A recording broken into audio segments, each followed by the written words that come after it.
Hello friends, welcome to SSC coaching centre. दोस्तों, सभी question exam में आए हुए हैं और इंपॉर्टेंट क्वेश्चन है, बार बार रिपीट होते हैं ऐसे क्वेश्चन, तो इनको करने का तरीका जरूर आना चाहिए आपको। चलिए स्टार्ट करते हैं। पहला क्वेश्चन है, एक वस्तु का अंकित मूल्य लागत मूल्य से दो गुना है। अंकित मूल्य लागत मूल्य से दो गुना है।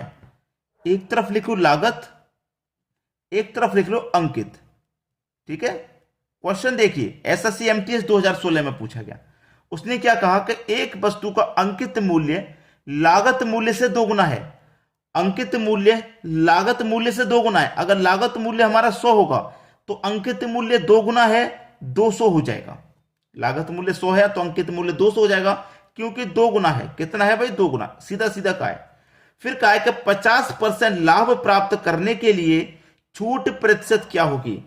50% का लाभ प्राप्त करना है तो छूट परसेंट क्या होगी, यह पूछा है। देखिए, आपको अच्छे से मालूम होगा कि जो अंकित मूल्य होता है, जो अंकित मूल्य होता है उसमें हमारा प्रॉफिट, उसमें लागत मूल्य सब शामिल होता है। ये बात आप जानते हैं। और जबकि लागत मूल्य होता है यही हमारा कॉस्ट प्राइस होता है। अब देखिए, लागत मूल्य हमारा 100 है। अब 100 की चीज पर क्या कर रहा है वो? 50% लाभ प्राप्त करना, यानी कि 100 की चीज को हम 150 में बेचेंगे तो हमें सीधा सीधा 50% का लाभ हो जाएगा। ठीक है। उसने बोला छूट प्रतिशत बता दीजिए। अब 200 रुपये अंकित है। भाई, आप किसी भी ग्राहक को प्राइस दिखा रहे हो कि भाई देखो इस पे 200 रुपये पड़े हुए हैं, लेकिन हम आपको उस वैल्यू को 150 रुपये में ही दे रहे हैं, 50 रुपये कम करके दे रहे हैं, जबकि उसकी वैल्यू 100 ही थी। ये किसी को नहीं पता, लेकिन जो वस्तु पे 200 रुपये पड़े हुए हैं ये सभी को दिखाई दे रहे हैं। और ग्राहक से बोला दुकानदार के भाई देखो 200 रुपये पड़े हुए हैं, मैं आपको 150 में दे रहा हूं, 50 की छूट दे रहा हूं। कितने की छूट दे रहा है वो? यहां पे 50 की छूट दे रहा है। ठीक है, 50 की छूट दे रहा है। छूट का ही प्रतिशत बता रहा है वो। तो 50 की छूट दे रहा है, कितने पर दे रहा है? 200 रुपये पर दे रहा है। 50 की छूट कितने पे दे रहा है? 200। 100 पे देगा 50 की छूट तो कोई प्रॉफिट होगा? कोई नहीं होगा। 200 रुपये पे 50 की छूट देगा तभी तो प्रॉफिट होगा। तो 200 रुपये पे दे रहा है। ठीक है, 200 रुपये पे। प्रतिशत के लिए 100 से गुना कर देंगे आप। ठीक है, चलिए, 2 जीरो से आपके 2 जीरो कट गए और 2 से कटेगा 50 25 बार में, यानी कि छूट का जो प्रतिशत है वो कितना हो जाएगा? 25%। पहला ही ऑप्शन आपका सही जवाब है। चलिए अब देखेंगे अगला क्वेश्चन। अगला क्वेश्चन है, यदि प्याज की कीमत 10% कम हो जाए तो गृहिणी द्वारा इसका उपयोग कितना प्रतिशत अधिक हो जाए ताकि इस मद पर व्यय कम ना हो, खर्च कम ना हो। यूपीएसएससी 2017 में पूछा क्वेश्चन। ठीक है, व्यय कम ना हो। अच्छा क्वेश्चन है आपका। यहां पे 10% कीमत को कम कर रहा है और गृहिणी द्वारा इसका उपयोग कितना प्रतिशत अधिक करना है, यानी कि कीमत में कमी आ गई तो आपने खाना चालू कर दिया। अगर कीमत में वृद्धि हो जाती तो आप कम खाते। ठीक है, वही चीज है। तो यहां पे एक वैल्यू होती है छूट प्रतिशत निकालने की। छूट प्रतिशत निकालने के लिए जो आपको मैं बता रहा हूं छूट प्रतिशत, वो रहती है एक्स बटे में आ जाइए 100 माइनस एक्स गुने 100। ठीक है, चलिए अभी समझ में आ जाएगा। ठीक है, अभी आपसे क्या पूछा? व्यय कम ना हो ताकि इस मद पर कितना प्रॉफिट बढ़ा दें यहां पे। ठीक है, इसको हटा दीजिए, आप इसको हटा दीजिए, डायरेक्ट समझते हैं क्योंकि ये फिर आपको कंफ्यूज करेगा। अब x की वैल्यू कितनी है भाई? आपके पास 10%। ठीक है, 100 में से 10 घटा देंगे क्योंकि x की वैल्यू 10 है। 100 में से 10 घटा दो तो 90। प्रतिशत के लिए 100 से गुना कर देंगे आप। ठीक है, अब भैया देखिए 10 से 90 कट गया 9 बार में। ठीक है, और 9 से कटाएंगे इसको तो 9 एक कम 9, एक बचेगा 10, फिर से 9 एक कम 9, एक बचेगा तो 1/9, यानी कि 11.1/9 प्रतिशत। 11.1/9 डी ऑप्शन हो गया सही जवाब। ये आपका बिल्कुल सही जवाब है। चलिए अब देखेंगे अगला क्वेश्चन। अगला क्वेश्चन है, चार संख्याएं 5 7 9 3 के अनुपात में हैं। चार संख्याएं 5 7 9 और 3 के अनुपात में। ठीक है, अनुपात में यदि तीसरी व दूसरी संख्या का अंतर 1240 हो। कितनी? तीसरी और दूसरी का अंतर। तीसरी और दूसरी का अंतर अनुपात में कितना है? 2 है। और रियल में इन दोनों का अंतर कितना है? 1240, यानी कि 2 बराबर 1240 के है। जब 2 का मान 1240 तो 1 का मान भैया कितना हो जाएगा? 2 से इसमें डिवाइड कर दूं, 620 हो जाएगा, यानी कि 1 का मान 620 है। ठीक है, 1 का मान 620 है।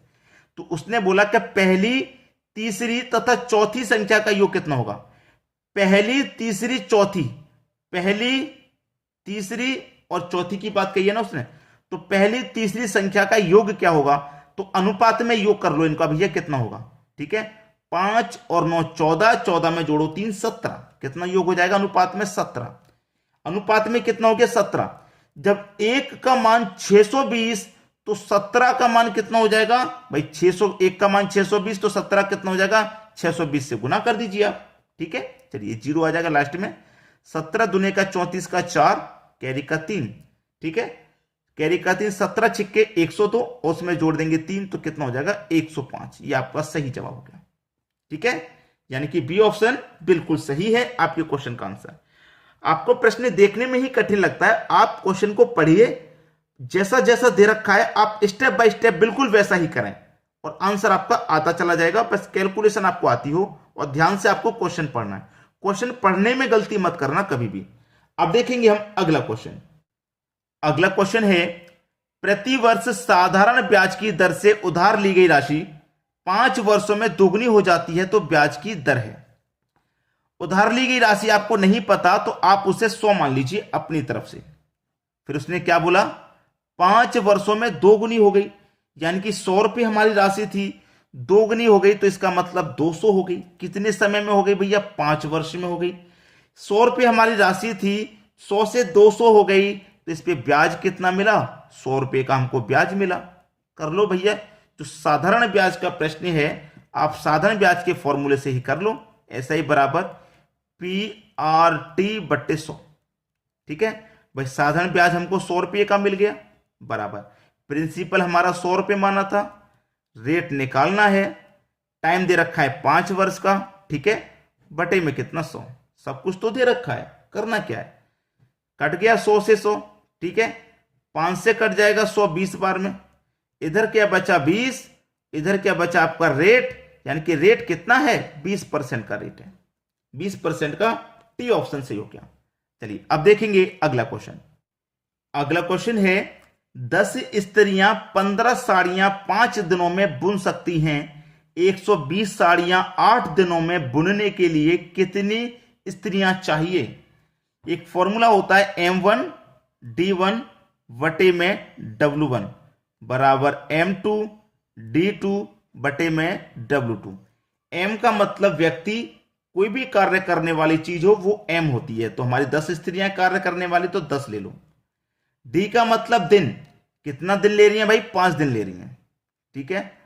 W का मतलब वर्क, वर्क क्या है 15 साड़ी बनाने का वर्क है, 15 वर्क हो गया, बराबर बाद में कितनी स्त्रियां चाहिए ये पूछा है उसने, कितनी स्त्रियां चाहिए नहीं पता ना तो X मान लीजिए, गुने बाद में D2 कितना है 8 दिनों में बनानी है भाई साड़ियां, 8 दिन में कितनी साड़ियां बनानी है 8 दिन में, 120 वर्क है, वर्क कितना है 120 का, बस प्रश्न खत्म हो गया भाई।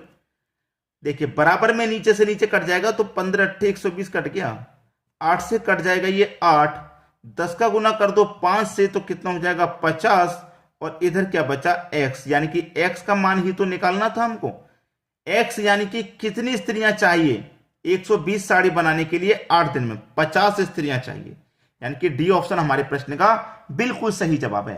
तो उम्मीद करूंगा सभी क्वेश्चन आपको समझ में आ गए हैं। आपको अधिक से अधिक वीडियो को शेयर करना है, शेयर करेंगे सभी बच्चों तक पहुंचाएंगे और कमेंट करके आपको बताना है कि आपको किन प्रश्नों की जरूरत है, किन प्रश्नों के लिए वीडियो बनाना चाहिए। ठीक है दोस्तों, धन्यवाद।